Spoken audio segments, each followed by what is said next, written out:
You tuned into another episode of Not the Average Local Rapper, hosted by yours truly, Eshore Ridge. This episode, man, it's gonna get a little personal, not just for me, but I'm sure for quite a few people listening to this, being that we all in the same predicament with this, and that's rapping with a 9 to 5. Just basically talking about, like how it can be a lot to manage, a 9 to 5 job and trying to pursue a music career at the same time, depending on how serious you take the music. But once upon a time it was a thing like you gotta work, man. You're not gonna be able to pay the bills with this music shit, and a lot of people will probably want to still think the same way. But I mean, if you know that there's ways that you can definitely make a living off of doing music now. The times have changed. You don't have to get a record deal anymore. It's not that old traditional story that it used to be. Not even just rapping, just being online in general. A lot of influencers, as they call them, streamers and IG models, OnlyFans, um, people, models, whatever. All of that, man. You know what I mean. But of course, music, is always going to be at the forefront of the entertainment industry, especially online. So, I mean, my mindset has definitely changed. And I'll just, briefly talk about, like my history and my situation with 9 to 5s and how it's even leading me up to like talk about this. Excuse me. So, I've been working a lot longer than I've been rapping. I started working when I was 13 years old, so I've been working more than half my life.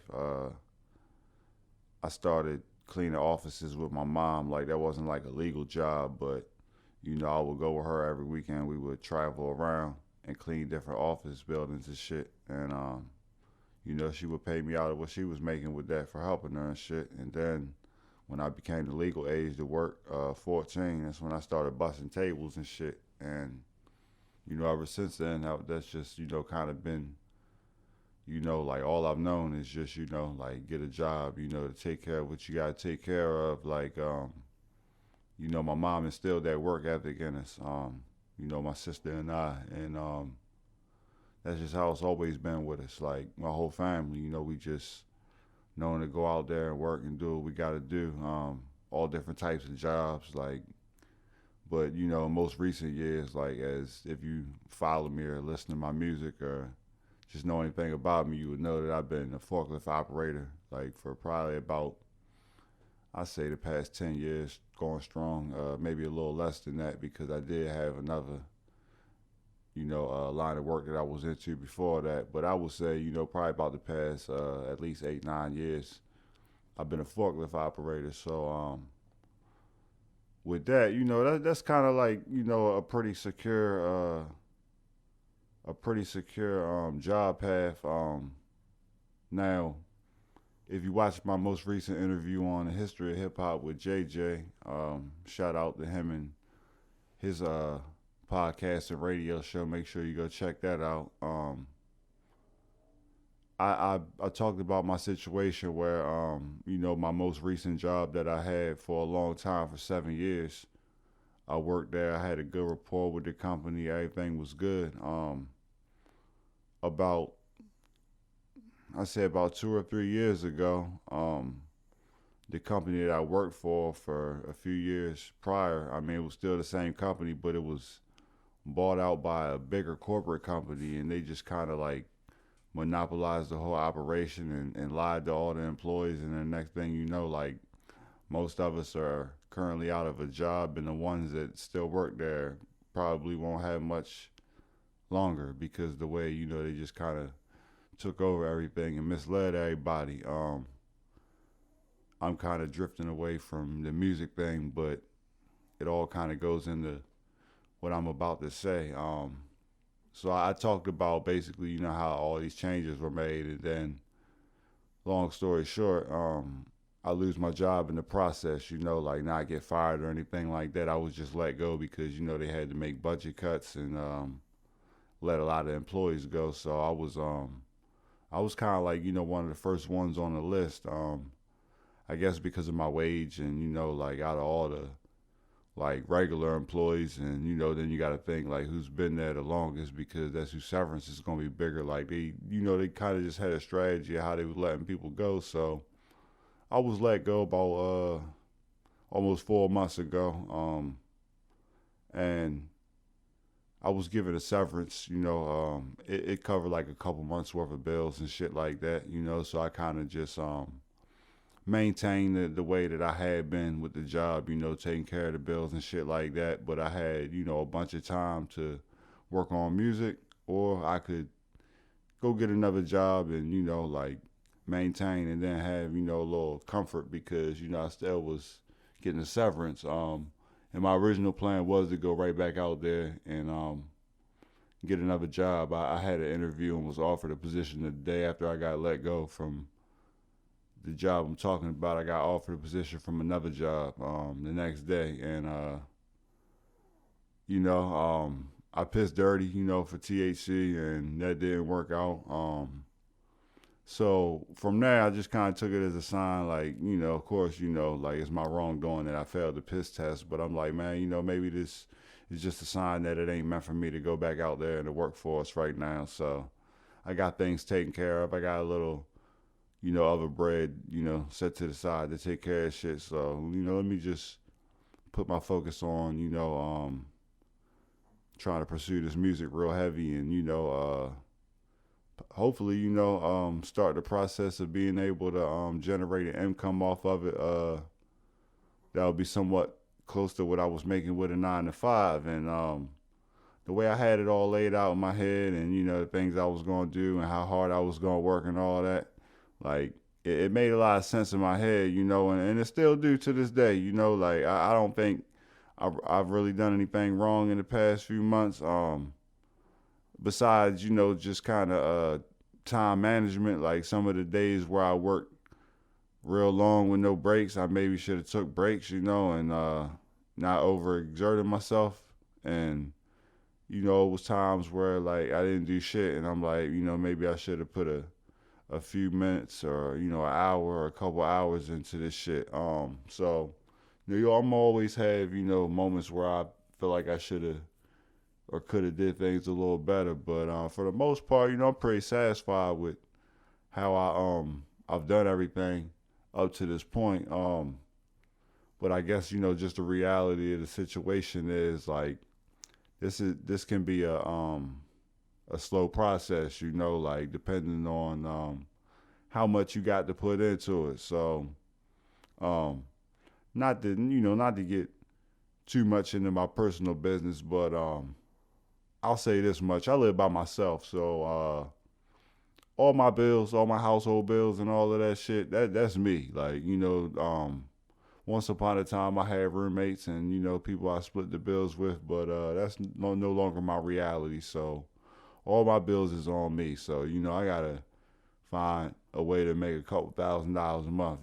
Take care of what I gotta take care of and shit. And like unfortunately, music just ain't doing enough for me. Like, I get what I get off of streams, but it's nowhere near, enough to take care of my bills. I try to, do music side hustles. I may record another artist, for some bread, like, starting to get, paid for the features and shit. Just, any little thing I can do, like try to generate a few dollars, but, realistically and no fault of my own, just it's just not my time. That's the way I look at it. But I say all that to say, man, this past week I ended up working a temp job, because I decided like, all right, it's time for me to get back out here and start generating money so these bills can be maintained. Probably past 3-4 weeks I've been putting in applications on Indeed. Nothing was hitting back, so I go to the temp agency that sent me to the job that I worked at for 7 years. I go right back to where I started. They end up interviewing me and giving me a job the same day. I go work the temp job last week. shit whipped my ass, man. After 3.5 months of not working in a warehouse environment, and then to go to a temp job where I pretty much start at the bottom of the barrel, cause temps, ever don't ever really get put on machines and shit like that right away. You kind of got to build your way up into that. So like it was just the reality of like, damn, here we go again. So my first day of that temp job, I get contacted by one of the jobs I applied for on Indeed as a forklift operator, and end up doing an interview in the middle of the week and was offered the position on the spot. So here I am now on a Sunday night recording this podcast, about to start a new forklift position tomorrow morning. And I'm not really, too sure how I feel about it. Of course, I'm relieved and appreciative to be able to, have a way to pay my bills, willing that this job goes okay and everything. But it's just kind of a reality, that I'll no longer have the time that I had to, put into everything that I was doing.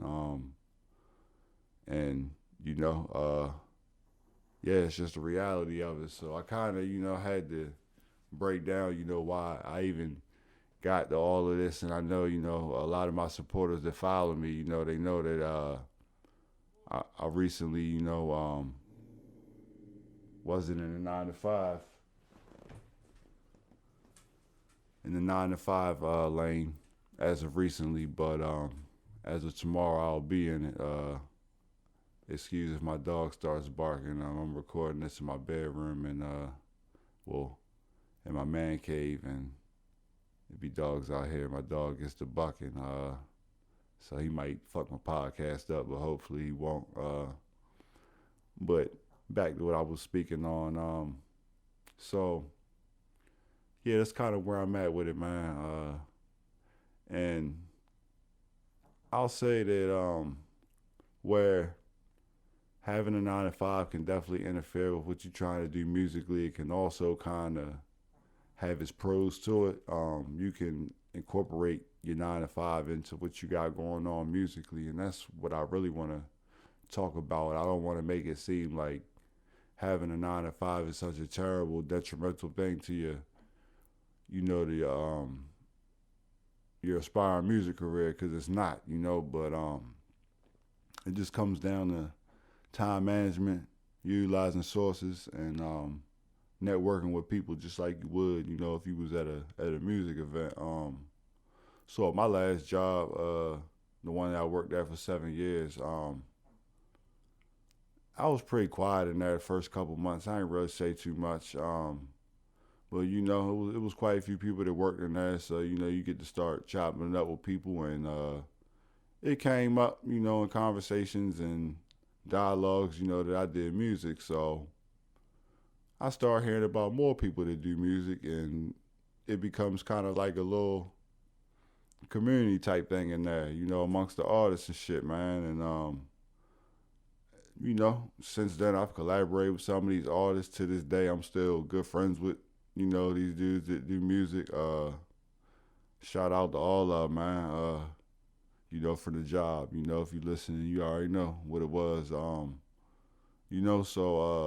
you just never know who you're gonna run into. And even, outside of that, one of my other coworkers, he found out I did music. He had me perform at one of his parties, which was like good little exposure and like, good practice. So it's like, you never know what type of things can come from just like, the people that you work with. And then also depending on where you work at, man, like we at a time where you gotta really have like content and stuff outside of music, and videos and visuals and stuff. So a lot of people, including myself, they use their job site and their job environment to create their content. Me, I'm quick to film myself on the forklift or the TSP, the other big machine I used to be on, or the whatever,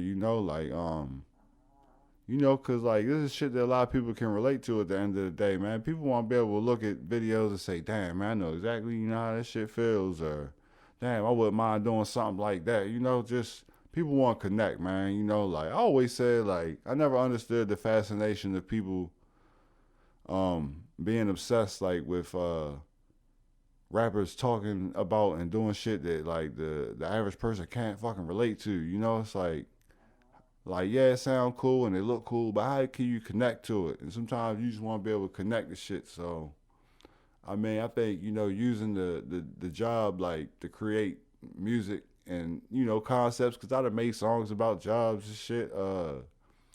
And to make content, like I think that's like definitely a big advantage that people don't even realize they have, sometimes. And like I seen hella rappers, make songs and videos and shit. Well, not songs, but make videos on a forklift and all that, man. And that shit, like we gotta represent for the MHE operators, and hope OSHA don't hem us up on that shit for real. You know what I'm saying? But like, and then it just comes down to like I said earlier, time management. You gotta make time for the music. Even if you do have a job, like you ain't at the job 24/7. So it's like you got to do the little things that you could do, like even on them days when you just ain't feeling it. Like even if you just make a post, even if you just write some bars, it's better than not doing shit after a long day. Sometimes it might help you with that long bad day that you had, to go put your mind on the task and take your mind off that shit.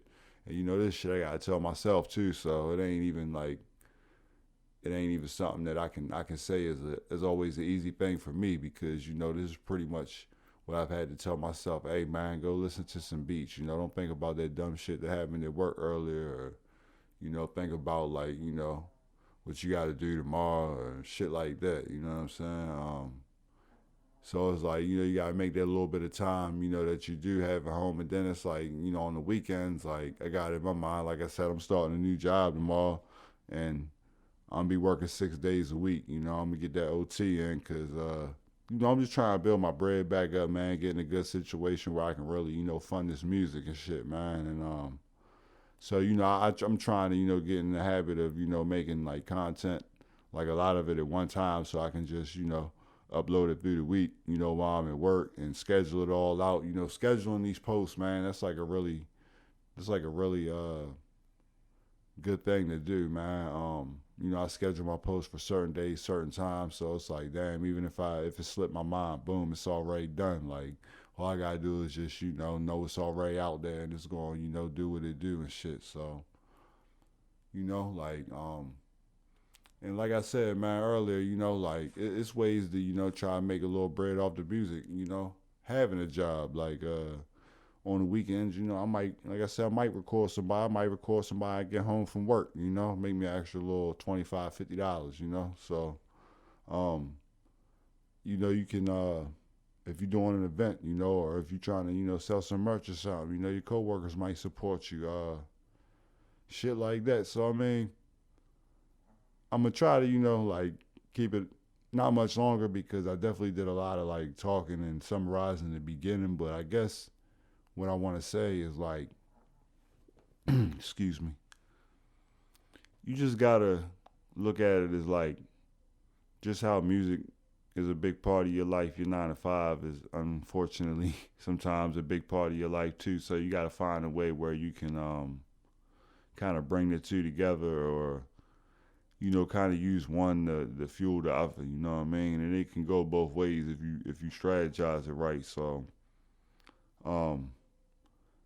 I guess other than that, man, like, most people that's listening probably already, in their 9 to 5s, and they think like, man, what is this dude talking about, man? It's always been a thing working, but like, if you feel how I feel and you know what I know, then you like, man, like this 9 to 5 shit ain't it for real. Like, it's ways to treat your craft and your hobby, your pastime, whatever you want to call it. Your passion is what I would call it for me. My passion is ways for me to make money off what I'm passionate about, and not to make money to be rich or to do the materialistic shit, but basically, to take care of the necessities that we have to take care of out here in society, man. I'm a real independent person, man. So it's like, why not be able to be that much more independent, taking care of what I gotta take care of with what I make as opposed to what I can go do for another company that's pretty much giving me like a fraction of what I'm worth because just like I'm nice with this rap shit, man. I'm pretty nice on that forklift, man. Like, my last job, they used to send me, to other states to go help other warehouses on the forklift. Like, this shit wasn't for nothing, man. Like, I really, get down, on the forklifts and shit. Been doing it a long time. I wasn't always, that dude on there, but like, like I'm pretty much, like skilled in that, like I am in this music shit. So, it's kind of a slap in the face when you're only getting like a little bit of like what you might feel you worth and shit. So I mean, I'm gonna leave it at this, man. Keep doing what you got to do to maintain your livelihood. People got families and kids and shit they gotta take care of. Me personally, I just I gotta hold it down for myself and make sure me and my dogs is good and shit and make sure I got it for my peoples, what I mean, if they need it, like my immediate peoples, like not just out here giving loans and shit, but yeah, man, just, like it's a struggle, sometimes like mental, financially, all that shit, but, we just gotta overcome it and, just never lose sight of the mission and never stop working on the craft no matter what the day may bring from a 9 to 5. So sorry about my voice, man. I recorded like 2 or 3 songs today. So and I said, fuck it, I'm gonna whip this podcast out. But now I'm gonna go do some shit and get ready to start this new job tomorrow, man. And hope that shit plays out well. Like I said, man, I just need that security to be able to take care of what I gotta take care of. But shit, I appreciate you listening, man. It's been another episode of Not the Average Local Rapper / Not the Average 9 to 5er, because that's what the fuck I was really talking about on this episode. But and if you don't got a 9 to 5 and don't gotta have one, man, shit, hey, I envy you, man. Maybe I never I never knew it was like come out the silver spoon or nothing, or like have it to where I ain't never have to work or whatever. But I would have it no other way though, man. Like I said, I'm skilled in some shit, man. But what I'm skilled in most is my music. You know what I'm saying? And that's like what I want. Hopefully this time next year. Hopefully even sooner. You know what I mean? But I want that to be what my 9 to 5 is. Me being able to take care of what I got to take care of with what I'm passionate about. But man, like I said, I appreciate you listening. It's been another episode of Not the Average Local Rapper. I talk my ass off because I know this is about to be a dumbass week, and I just wanted to have a little bit of fun with this one. So if you made it this far, I appreciate you, and I'll catch you on the next one.